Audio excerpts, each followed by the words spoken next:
You're listening to the Fitness Matters podcast with Paula B, and this is episode 96, Your Aging Body. Well, hello, my friends. How are you? It is so nice to be here with another episode of the Fitness Matters podcast, where every week we talk about the fitness matters that matter to you. And this one, I'm well aware that some of my audience is younger than others of my audience, and so maybe your aging body is not super important to you. Although I figure if it's not really important to you, you probably didn't even click on this episode. So since you did, maybe this one is important to you. And thank you, by the way, for clicking on this episode. I totally appreciate that. It's really nice to chat with you every week. And I also appreciate when you leave reviews and ratings, really specifically on iTunes, because it helps me find a larger audience, and it helps all of you in the larger audience get the help that you need thinking about things in a way that is helpful to you. Here's what we are talking about being helpful with your thoughts, because here's what I was thinking about. Here's why I was thinking about your aging body. I read a lot of comments in various places, as you can imagine, with the YouTube audience that I have, and I have a really large group over on Facebook, the Killer Beehive. We're over 15,000 now, which is so amazing to me, and I'm super excited to know 15,000 of my closest middle-aged fitness friends.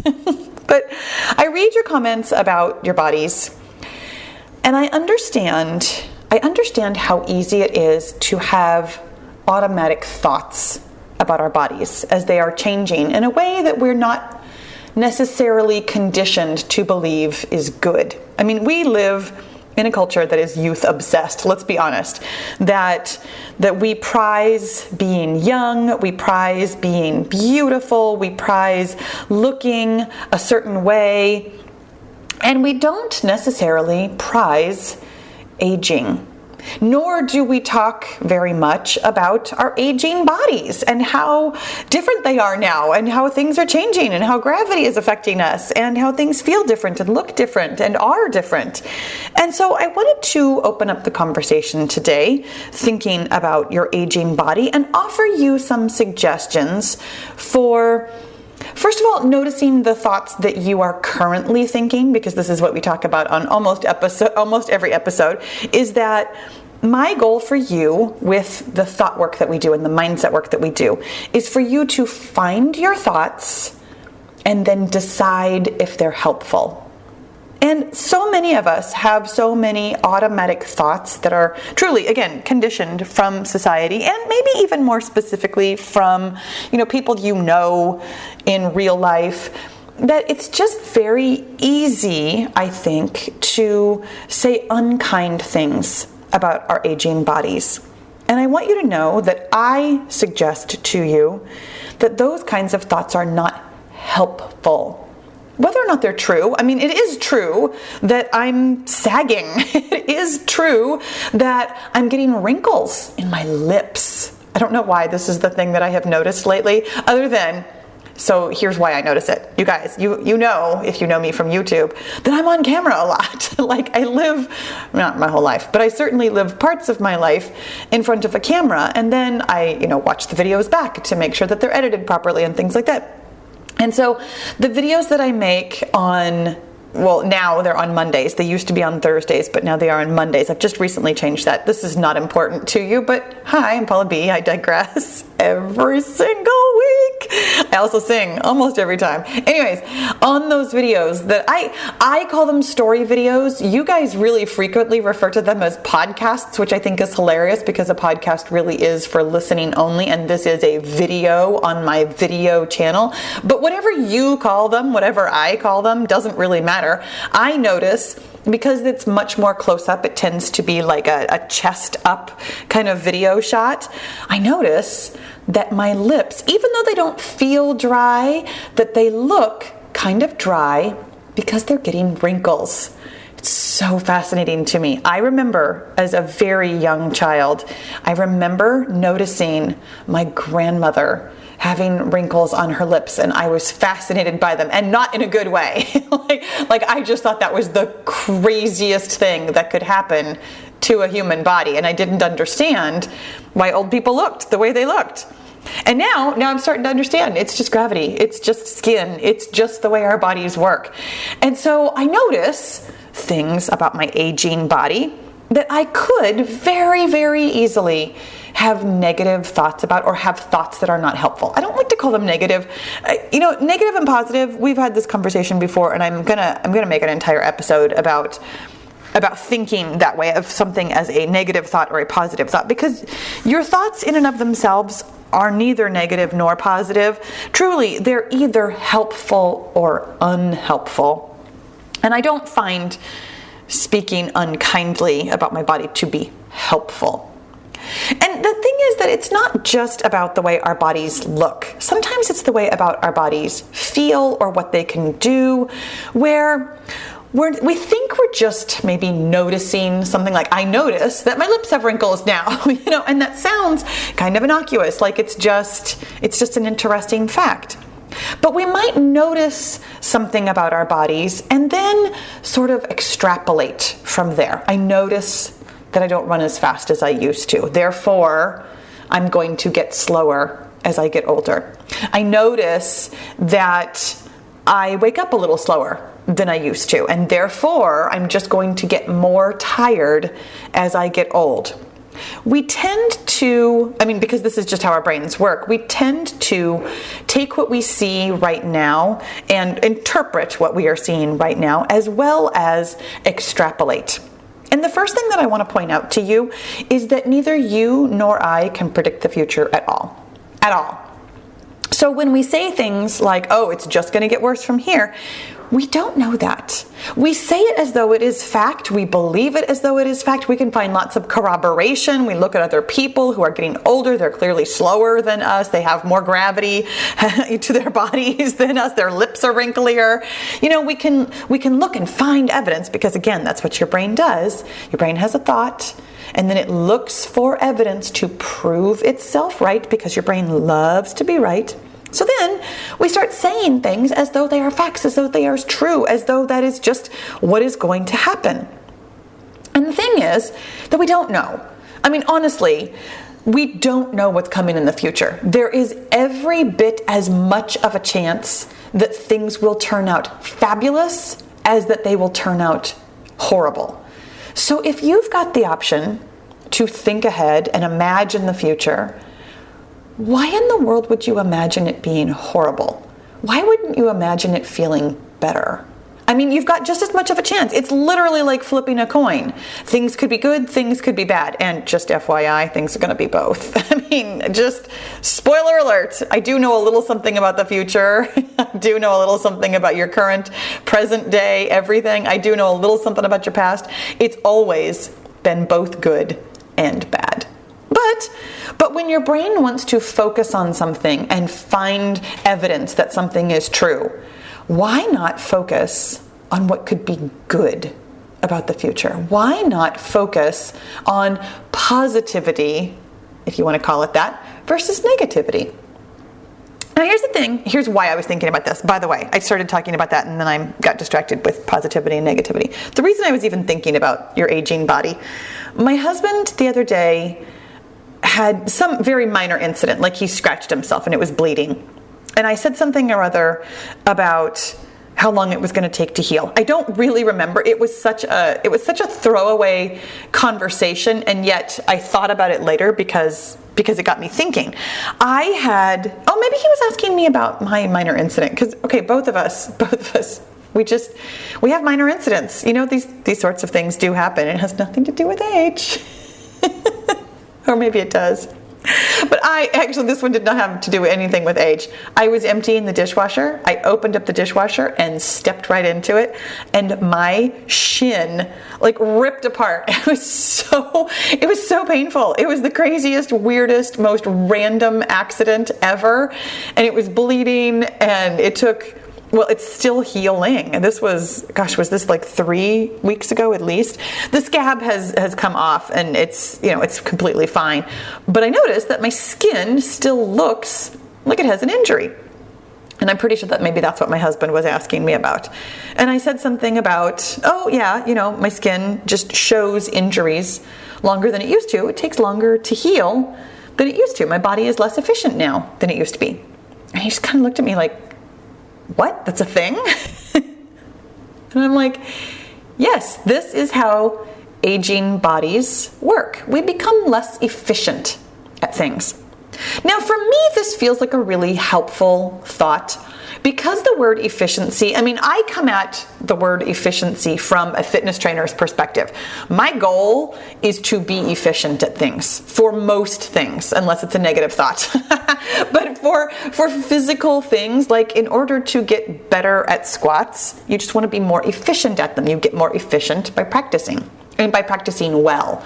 So I think about efficiency a lot as it pertains to the human body. I notice that we get efficient at things that we don't necessarily mean to. Like somebody who has bad form with a specific exercise, for example, like squats, is going to continue to perform squats exactly like that, in spite of the fact that they get injured or have, troubles with it, because the body has become efficient at moving in a certain way. This is how we have things like chronic pain or even injuries, like overuse kinds of injuries. It's from our bodies trying to be efficient in a way that is not helpful.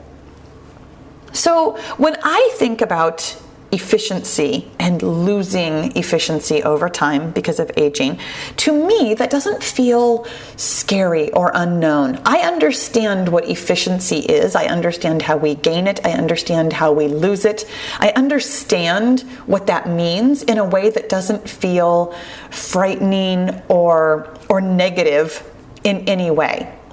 And so therefore, to me, it's a really helpful thought to think about aging as the process of getting less efficient. And the thing about efficiency that I love this idea really specifically is that maybe when I was talking about that you were thinking, but I don't want to be less efficient. And I totally get it.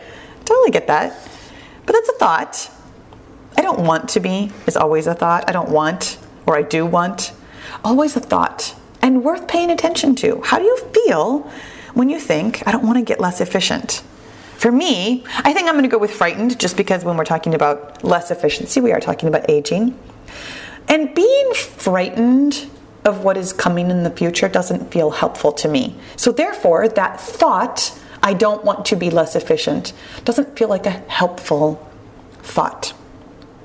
And here's something that might feel helpful to you. It's a fact. It's an actual fact. I know, most of the time we talk about thoughts, but today I've got an actual fact for you. Even as we become less efficient overall, we are still biologically driven. Like, it's a biological imperative.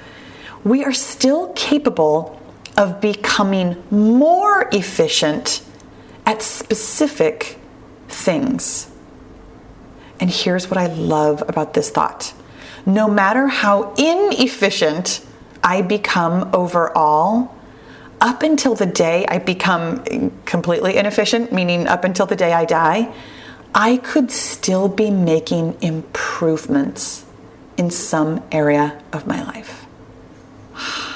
Isn't that amazing? Isn't that amazing to think about that?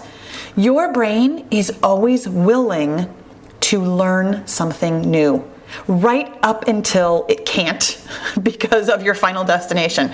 Your brain and your body is willing and able to get more efficient at specific things. And here's what that means for me, really specifically. And I've talked about this, oh my gosh, such a long time ago. And this is, I have not watched this old video in a really long time. This is an old Let's Run podcast. We've been talking about this a lot lately. And here's the part of the podcast where I'm going to tell you today is 96. We've only got a couple more until there's a big jump in numbers, because I'm going to count up all the old Let's Run podcasts, even though I don't think there's any way to go back and retroactively put numbers on them. I suppose I could. There's no reason why I can't, but I think that would be even more confusing. So I apologize. I'm still going to refer to all of the old ones just by their titles. And hey, this would be a great time for me to have looked up the title of this other one that I'm thinking about. I think it's just something about aging. It might even just be the word aging. Maybe it's exercise and aging, something or other. Anyway, the reason I haven't watched this again, I remember filming this video. It was a walk and a run because it was the Let's Run podcast. And I was talking about getting older, and I was talking about this exact concept about how there's, a bell curve for everything, and how throughout our lives we can still start new bell curves. And this was before I had ever done any kind of real thought work on, honestly, anything other than money. I came to thought work regarding money, and that was the only work I did for probably the first, I'm going to say 4 or 5 years of doing any kind of mindset work. I didn't think it applied to other things. Come to find out, it applies to everything. In any event, the reason I have not watched this again, I filmed that video, I'm going to say sometime in 2018, if I had to guess. I'm pretty sure it was 2018. 2018 was a really hard year for me. Just hands down, this is the story that I am telling myself about my past. 2018 was a hard year. My sister had just died. My kids had gone off to college. Lots of changes, and I did not cope well at the time. That was actually, interestingly, here's how I'm going to revise my story as I'm even thinking about this. 2018 was a really good year because I had so much uncomfortable change going on that was when I really started doing all of the mindset work about everything else in my life, because I realized just how much I needed it. So 2018 was a great year. However, at the time, 2018 felt rough, which,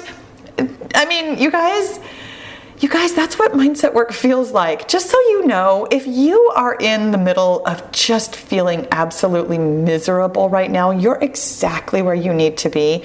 Whether we're talking about aging or money or business or fitness or weight loss or anything, there is a point of growth, and it's usually right as you're kind of starting off, or right as you're making really important changes. It just feels awful. It's so uncomfortable to change because your brain is really efficient at thinking old thoughts. Thinking something new feels hard. It just does. But when you push through that difficultness, you get to a point where I am, 3 years later, and oh my gosh, everything feels amazing. This topic, here's why I didn't watch it again. Oh my gosh, I've distracted myself numerous times from actually finishing this story. I didn't watch it again because I remember all of the feelings that it dredged up. I cried on camera because I was talking about getting older and how I was sad about getting less efficient at running, really specifically, and exercise kind of in general, and just being older and what that meant for me. And again, like I said, I was in the throes of grief. Truly, everything made me cry in 2018. Let's be honest. Everything makes me cry now too, but in a really different way. But here's the conversation that we had then that did not feel helpful, that I am having with you now, that feels so incredibly helpful and hopeful. You guys, you can do something new forever. As long as you are on this earth, you can do something new and you can get better at it. And yes, the corollary of that is the thing that I felt sad about in 2018. That might mean giving up something old. It might mean feeling really uncomfortable. It might mean that it doesn't feel amazing right away. In fact, I've already told you, it's not going to feel amazing right away. Growth and change feels like growth and change, whatever that means for you. Maybe it feels sad. Maybe it feels uncomfortable. Maybe it feels hard. Maybe it feels like something else that isn't coming to me. Whatever it feels like for you is what it feels like for you. But, yeah, here's the big but. Everybody's favorite episode. I don't remember the number of it, but there's one called The Big But, and I love it because everything that comes after that but in your sentence is the thing that's more important. But if you continue to strive to do new things, you can continue to get more efficient at certain tasks, not your whole body, not your whole life, but at specific things as long as you want to. And so really the only question you need to ask yourself is, what do I want to get more efficient at? What do I want to get better at? What can I do next? What is my next great adventure? And you guys, I actually want to know. That's a real question. That's really where I'm ending this podcast. Tell me, what is your next great adventure? What are you going to get more efficient at? What are you going to get better at? What are you excited to do next? Tell me. And thank you for listening. I love talking to you every week. So I'll talk to you again soon. So are you totally loving this mindset work and you really want to do it every day in order to get your goal? Then my friend, you need to join the Get Your Goal group. It is my personal and private, very interactive coaching and accountability group where every day we talk about your mindset and we get your goal. You can learn all about it at paulabfitness.com/get-your-goal. I'll see you in the goal group.